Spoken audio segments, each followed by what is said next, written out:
ভিভোর এস সিরিজের ফোনগুলো বরাবরই আমাদের মাঝে অনেক বেশি জনপ্রিয়। আর এই এস সিরিজের ফোনগুলোই বাংলাদেশের মার্কেটে এবং ইন্ডিয়ান মার্কেটে ভি সিরিজের ফোন হিসেবে আসে। এবার ভিভো লঞ্চ করেছে ভিভো S19 5G, যেটা বাংলাদেশ এবং ইন্ডিয়ায় ভিভো V31 5G নামে আসতে যাচ্ছে। আজকের ভিডিওতে এই ফোনটার ডিটেলস কথা বলবো আপনাদের সাথে। বাংলাদেশের মার্কেটে কবে কি আসবে, ফোনটার ফুল স্পেসিফিকেশনের পাশাপাশি এই ফোনটার দাম সহ বিস্তারিত সব কিছু জানতে পারবেন। সো আর দেরি না করে শুরু করে দিই আজকের মূল ভিডিও। চলুন শুরু করা যাক। শুরুটা করব ফোনটার লুক এবং ডিজাইন দিয়ে। ফোনটার ব্যাক প্যানেল দেখেই বুঝতে পারছেন ফোনটা দেখতে কতটা জোস। যে দেখবে আমার কাছে মনে হয় তার কাছেই ভালো লাগবে। এর থিকনেস এবং ওয়েটও কিন্তু খুবই কম। এই ফোনটাতে ব্যাক সাইডে ইউজ করা হয়েছে গ্লাস এবং ব্যাক সাইডে কার্ভ হওয়ার ফলে ফোনটা হাতে নিলে আপনি জোস লেভেলের একটা হ্যান্ডস অন ফিল পাবেন। এই ফোনটা IP64 সাপোর্টেড এবং এই ফোনটার 3টে কালার ভেরিয়েন্ট আপনি মার্কেটে অ্যাভেলেবেল পাবেন। তো ওভারঅল যদি বলি তাহলে ফোনটার লুক, ডিজাইন পাশাপাশি বিল্ড কোয়ালিটি এক কথায় টপ লেভেলের। এই ফোনটাতে ইউজ করা হয়েছে প্লাস্টিক ফ্রেম। ফোনটাতে আপনি ইন ডিসপ্লে ফিঙ্গারপ্রিন্ট সেন্সর পেয়ে যাবেন। এর ডিসপ্লেটা হলো 6.78 ইঞ্চি মাপের, যেটা হলো মিডল পাঁচল কাটিং একটা ডিসপ্লে। আর এই ডিসপ্লেটা কিন্তু ফ্ল্যাট ডিসপ্লে, এখানে কিন্তু কার্ভ ডিসপ্লে ইউজ করা হয়নি। আর এটা 1.5K রেজুলেশনের 120 হার্টজ রিফ্রেশ রেটের OLED প্যানেল। আর এর পিক ব্রাইটনেস দেওয়া হয়েছে 4500 নিটস। তো ডিসপ্লেতে কোনো ধরনের ব্রাইটনেসের ঘাটতি আপনাকে ফেস করতেই হবে না। আর এর স্ক্রিন টু বডি রেশিও 89.6%। তো বুঝতেই পারছেন ফোনটার ডিসপ্লে কোয়ালিটি এক কথায় জোস।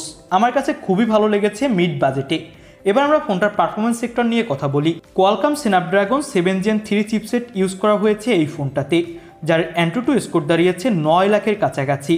তো বুঝতেই পারছেন এখানে আপনি PUBG, Free Fire, Call of Duty, Asphalt 9-এর মতো গেমগুলো খুবই ইজিলি প্লে করতে পারবেন। কোনো ধরনের ল্যাগ ইস্যু অথবা ফ্রেম ড্রপ ইস্যু আপনাকে ফেস করতে হবে না। ফোনটাতে আপনি out of the box Android 14 পাবেন এবং পেয়ে যাবেন Origin OS 4। এই ফোনটাতে ইউজ করা হয়েছে LPDDR5X RAM, UFS 3.1 storage. Overall বললে ফোনটার পারফরমেন্স সেক্টর আমার কাছে কিন্তু অনেক বেশি জোস মনে হয়েছে। আপনাদের কাছে কেমন কি লাগলো সেটা অবশ্যই কমেন্ট বক্সে জানাবেন। ফোনটার ব্যাক সাইডে ইউজ করা হয়েছে 50 মেগাপিক্সেলের প্রাইমারি ক্যামেরা এবং পেয়ে যাবেন এই ফোনটাতে আপনি 8 মেগাপিক্সেলের আলট্রা ওয়াইড লেন্স। ফোনটার ব্যাক সাইডের ক্যামেরা দিয়ে আপনি 4K-তে ভিডিও রেকর্ডিং করার সাপোর্ট পাচ্ছেন। 50 মেগাপিক্সেলের সেলফি ক্যামেরাও থাকছে এই ফোনটাতে, যেটা দিয়েও আপনি 4K-তে ভিডিও করতে পারবেন। ফোনটার ব্যাক প্যানেলের ক্যামেরা দিয়ে তোলা কিছু ছবি আপনাদের দেখাচ্ছি, তাহলেই বুঝতে পারবেন ফোনটা দিয়ে কতটা জোস লেভেলের ফটোগ্রাফি করা যাবে। আমার কাছে মনে হয়েছে শার্পনেস এবং ডিটেলসের কোনো ধরনেরই কিন্তু ঘাটতি নেই এখানে। তবে এই ফোনটাতে যদি একটা টেলিফোটো লেন্স অথবা 5 মেগাপিক্সেলের ম্যাক্রো লেন্স দেওয়া হতো তাহলে আরও বেশি জোস হতো, একদম জমে থির হয়ে যেত।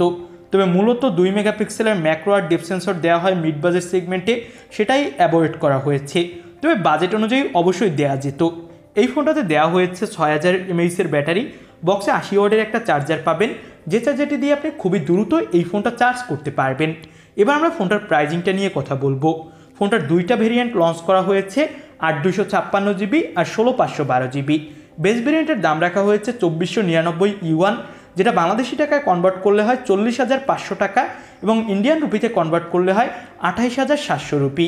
আর এর টপ ভেরিয়েন্টের দাম রাখা হয়েছে 3299 ইউয়ান, যেটা বাংলাদেশি টাকায় কনভার্ট করলে হয় 53,500 টাকা, ইন্ডিয়ান রুপিতে 37,900 টাকা। তো বাংলাদেশের মার্কেটে তো এই ফোনটা যখন আসবে তখন এর দাম অনেক হাই হবে অফিসিয়ালভাবে। তবে আনঅফিসিয়ালভাবে বেস ভেরিয়েন্টের দাম হতে পারে 45 থেকে 50 আর টপ ভেরিয়েন্টের 55 থেকে 60,000 টাকার আশেপাশে। এবং বাংলাদেশ এবং ইন্ডিয়ায় কিন্তু ভিভো V31 নামে যে ফোনটা, এই ফোনটা রিব্র্যান্ডেড হয়ে আসবে, ওই ফোনটাই পাওয়া যাবে। তো আপনাদের কাছে এই ফোনটা কেমন কি লাগলো সেটা অবশ্যই কমেন্ট বক্সে জানাবেন। ইন্ডিয়ান মার্কেটে খুবই তাড়াতাড়ি এই ফোনটা পাওয়া গেলেও দেশের মার্কেটে আনঅফিসিয়ালভাবে তাড়াতাড়ি পাবেন, তবে অফিসিয়ালভাবে পেতে কিন্তু লেট হবে। তো এই তো ছিল আজকের ভিডিও ভালো লাগলে অবশ্যই একটি লাইক করে দিবেন। চ্যানেলে নতুন হলে সাবস্ক্রাইব করে রাখবেন। পরবর্তী কোনো ভিডিওতে কথা হবে। আল্লাহ হাফেজ।